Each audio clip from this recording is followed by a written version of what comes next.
जैसे लगा कि चलिए स्टार्ट करें। चलो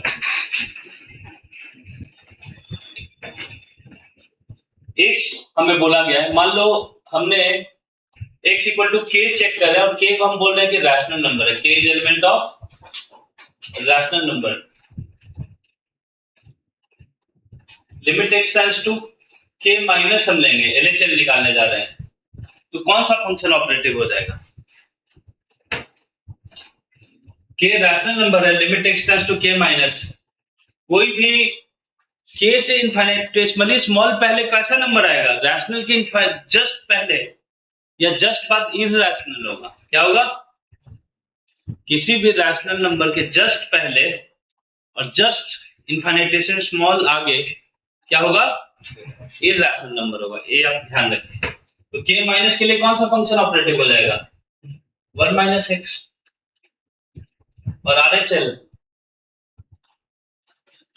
कौन सा फंक्शन ऑपरेटिव हो जाएगा? 1 माइनस के। और फंक्शनल वैल्यू एग्जैक्ट के पे कौन सा होगा? के, क्योंकि के रैशनल माना हमने, तो के ही हो जाएगा। तो 1 माइनस के इक्वल टू के होना पड़ेगा। तो के इक्वल टू हाफ पे ए कंटिन्यूअस होगा। हाफ आया था आंसर क्या? के इक्वल टू हाफ पे क्या होगा? कंटिन्यूअस होगा। और मान लो हम ऐसे पॉइंट पे चेक करते हैं जहां पे के रैशनल नहीं है, तो एलएचएल क्या आएगा? तो कौन सा फंक्शन ऑपरेटिव हो जाएगा यहाँ पे? के माइनस के लिए रैशनल नहीं है तो जस्ट पहले क्या होगा? इरैशनल है तो जस्ट पहले क्या हो जाएगा? रैशनल। तो एक्स ही आ जाएगा। आरएचएल क्या आ जाएगा? एच के ही आ जाएगा। ठीक है। और एग्जैक्ट फंक्शन पे क्या आ जाएगा? एफ के 1 माइनस के आ जाएगा। दोनों बराबर करोगे तो के हाफ आ जाएगा। हमने बोला था रैशनल नहीं है तो ये तो हो ही नहीं सकता, तो केवल एक ही वैल्यू पे क्या है? कंटिन्यूअस है। वो किस पे है? एक्स इक्वल टू हाफ पे है। बहुत इंपॉर्टेंट क्वेश्चन। ठीक है, अगला सोचिए। अगला का डोमेन क्या है? पहले डोमेन निकालिए फंक्शन का। फंक्शन का डोमेन क्या है?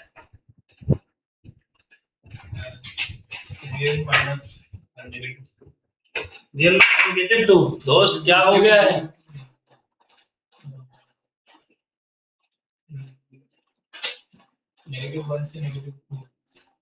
-2 से -1, वो नहीं, वो वाला पार्ट नहीं आना पड़ेगा, बट -1 इंक्लूड नहीं करेंगे।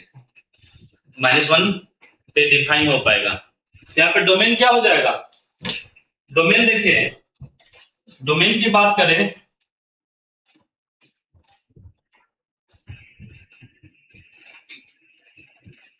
इसको हम लोग क्या लिख सकते हैं? 1 प्लस ग्रेटेस्ट इंटीजर एक्स, इसे sine pi by 2 plus greatest integer x. Define होने के लिए हमको क्या चाहिए? फंक्शन को डिनोमिनेटर जीरो नहीं होना चाहिए। क्या नहीं होना चाहिए? डिनोमिनेटर जीरो नहीं होना चाहिए। डिनोमिनेटर जीरो नहीं होना चाहिए मतलब ये क्या यार, मतलब ऐसे ही बहुत होता है ना ये। सोचो ऐसे ऐसे कैसे इंक हो जाता है ये? मुझे लगता है ना कि कैसे, एक बार और बताया था ये इस साइड डाल देते हैं, इसलिए गड़बड़ होता है। ये ठीक है। देख ना कितना छिड़काव हो गया इनका। अब बताइए, ये जीरो नहीं होना चाहिए। क्या नहीं होना चाहिए? ये जीरो नहीं होना चाहिए। तो जीरो नहीं होना चाहिए तो 2 plus greatest integer x zero नहीं होना चाहिए। तो जीरो नहीं होना चाहिए मतलब ये -2 नहीं होना चाहिए। -2 नहीं होना चाहिए मतलब एक्स -2 से -1 नहीं होना चाहिए। इसका मतलब आर कुछ भी हो जाए, हम इसको लिख सकते हैं क्या? माइनस डोमेन क्या हो जाएगा? -इंफिनिटी से -2 ओपन ब्रैकेट यूनियन -1 से इंफिनिटी ओपन ब्रैकेट। कोई दिक्कत है? मतलब -2 से 1 के वाला बीच वाला नंबर और -2 नहीं होगा, 1 से फिर चालू हो जाएगा, इसलिए यहाँ पे क्लोज ब्रैकेट आ जाएगा। ठीक है।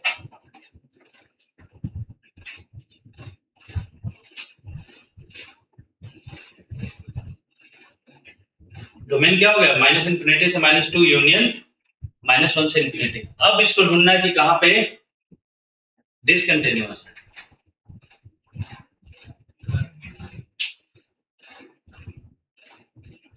ये आई मतलब इंटीजर्स, आई मतलब इंटीजर्स, कहां पे डिसकंटिन्यूअस है।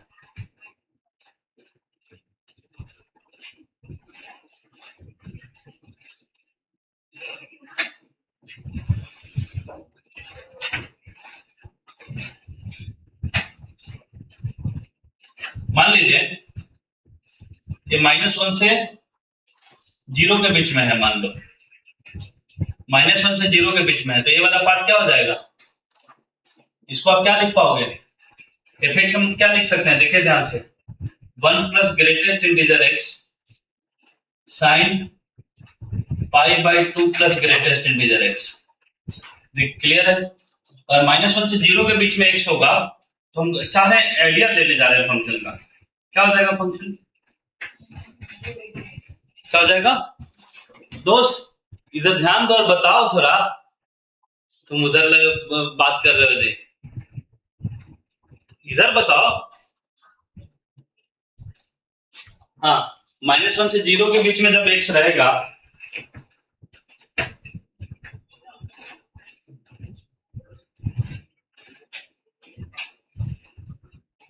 तो -1 हो जाएगा, -1 होगा तो 0 हो जाएगा। 0 से जब x 0 से 1 के बीच में रहेगा तो क्या होगा, ये 1 आ जाएगा, और एक कितना आ जाएगा बताओ, ये आ जाएगा sin π/2, 1 आ गया। ठीक है, टूटना तो इंटीजर पे ही है इसको, क्योंकि हर जगह ग्रेटेस्ट इंटीजर है। अगर हम 1 से 2 ले लें तो ये हो जाएगा 2 sin π/3। ठीक है, 1 आ गया, 1 आ जाएगा, नहीं सॉरी, √3/2, √3। अब x 2 से 3 लोगे तो 3 sin π/4। अब इसके पीछे जो -2 से -1 तो हो ही नहीं सकता, -3 से -2 क्या होगा, -3 ना, तो -2 इंटू साइन -π हो जाएगा ना, तो 0 होगा। क्या जाएगा, ये 0 आएगा क्या, एक बार चेक करो, -3 से -2 क्या जाएगा, 0 ही आएगा। अब बताइए कहां पे फंक्शन हमारा पॉइंट, किस पॉइंट पे हमारा फंक्शन क्या है, डिसकंटिन्यूअस है। पॉइंट ऑफ डिसकंटिन्यूटी क्या है, कौन सा पॉइंट है, -2 पे फंक्शन डिफाइंड नहीं है, राइट, तो हमें कौन सा देखना पड़ेगा लिमिट, -2 पे फंक्शन डिफाइंड नहीं है, तो -2 पे तो है ही नहीं, फंक्शन डिफाइंड ही नहीं है। तो अभी आप देखिए कहां पे कंटिन्यूअस हो रहा है, कोई है ऐसा पॉइंट जहां पे कंटिन्यूअस हो रहा है। अगर मैं इसका ग्राफ बनाऊं, ग्राफ बनाओगे क्या हो जाएगा ग्राफ इसका, 0 से 1 में 1 है,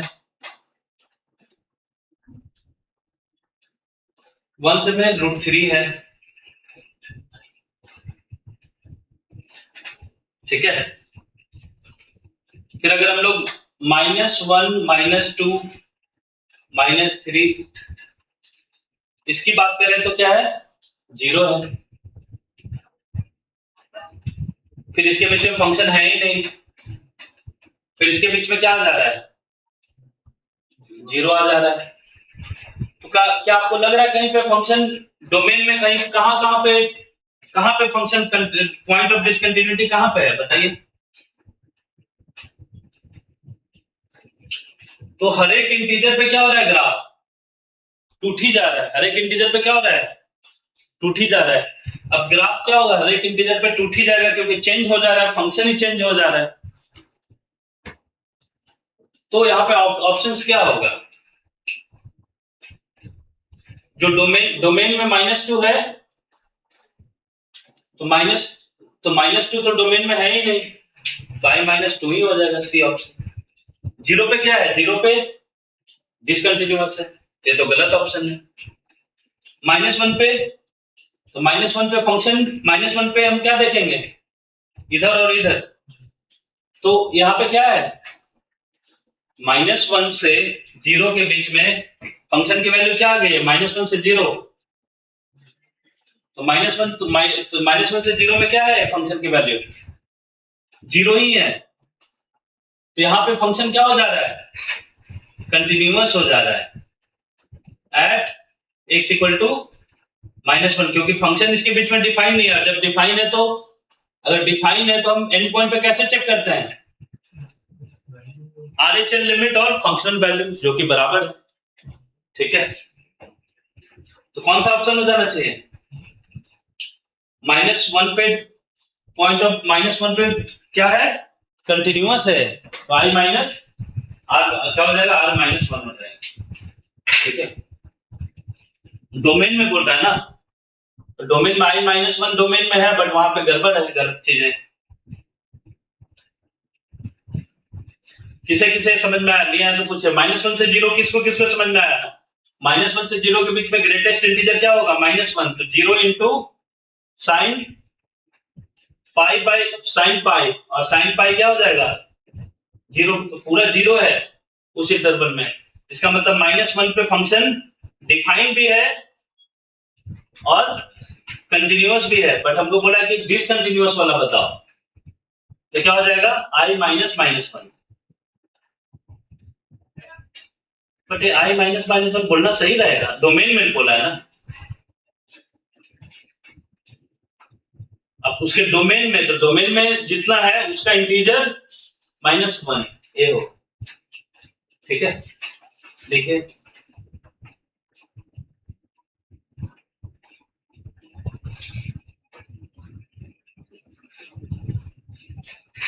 तो थोड़ा डाइसी हो गया क्वेश्चन इसमें,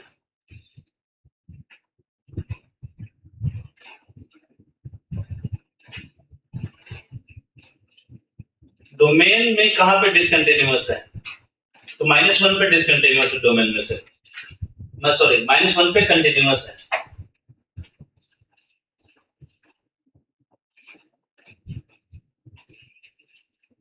और डोमेन उसका क्या है, -∞ से -2 यूनियन -1 से इंफिनिटी। हाँ, एक जगह डिसकंटिन्यूअस है और एक जगह कंटिन्यूअस, 0 का फंक्शन ले ले चल आ रहे चल दोनों डिफाइन है ना, तो सब देखना पड़ेगा ना, -1 पे एक साइड डिफाइन ही नहीं है, तो एंड पॉइंट पे कैसे देखते हैं, फंक्शनल वैल्यू एंड RHL, ठीक है।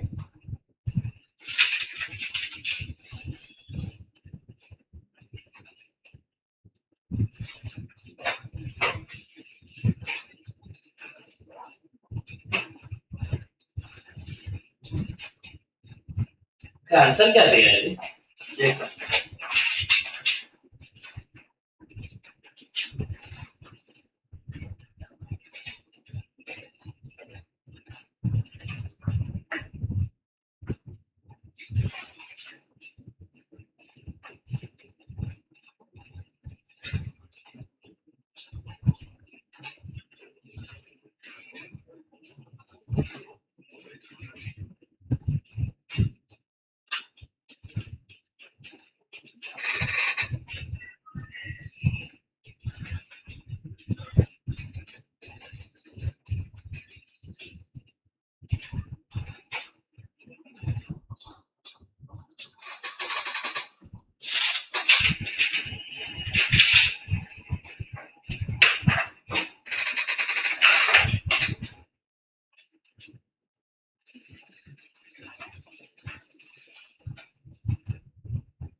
चलिए इसी तरह का एक क्वेश्चन और देते हैं जो जेई में प्रॉपर आया हुआ था, जेई जेई का क्वेश्चन था इसी टाइप का। देखते हैं इस पर एग्जैक्ट आंसर किसका आता है।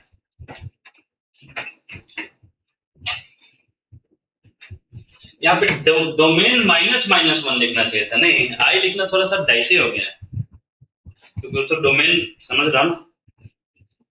F x equal to five by x plus one greatest integer, same question है। यहाँ आपको बताना है डोमेन क्या है और point of discontinuity in the domain.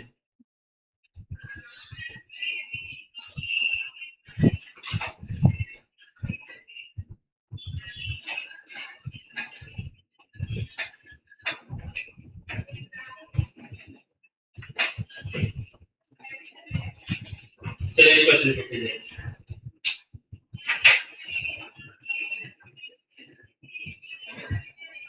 Domain define करना है और पॉइंट ऑफ डिसकंटिन्यूटी है इन दिस डोमेन।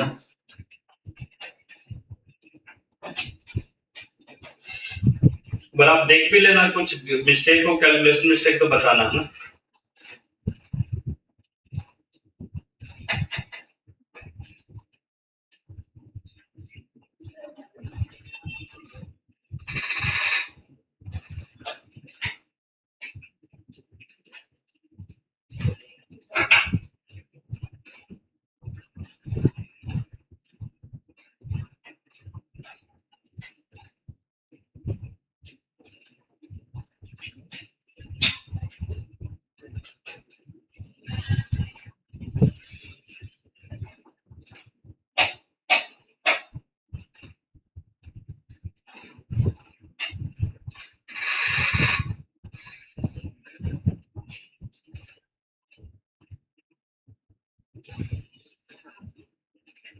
चलिए नेक्स्ट करिए जल्दी से।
ठीक है,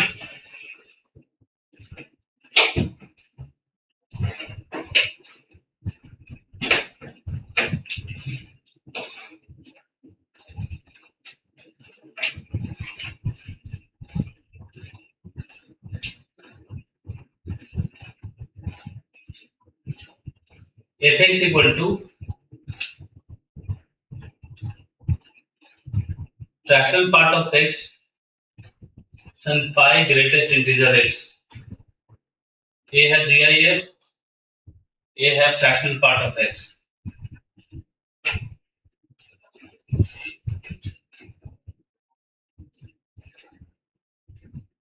इज डिसकंटिन्यूअस एट, आपको बताना है कहां कहां डिसकंटिन्यूअस है।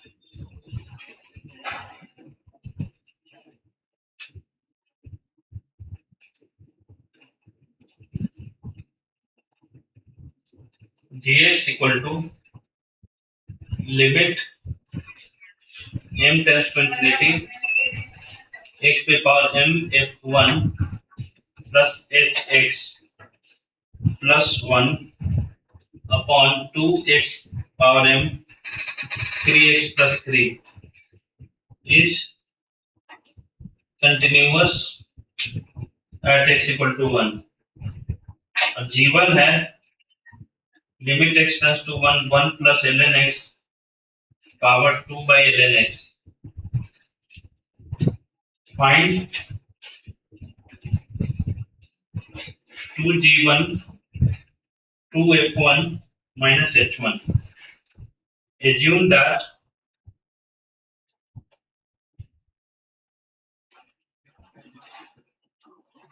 ये hx है ये gx है ये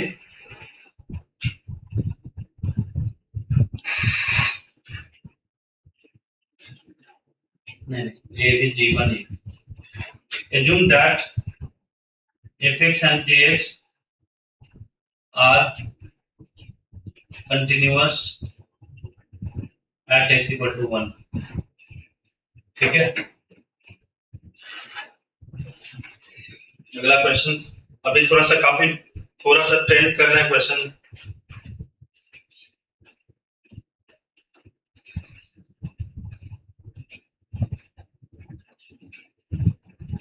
check continuity of fx equal to limit n tends to infinity cos pi x minus x to the power 2n sin ये n है n x मत समझिए x minus 1 upon 1 plus x to the power 2n plus 1 minus x to the power 2n चलिए questions कीजिए इतना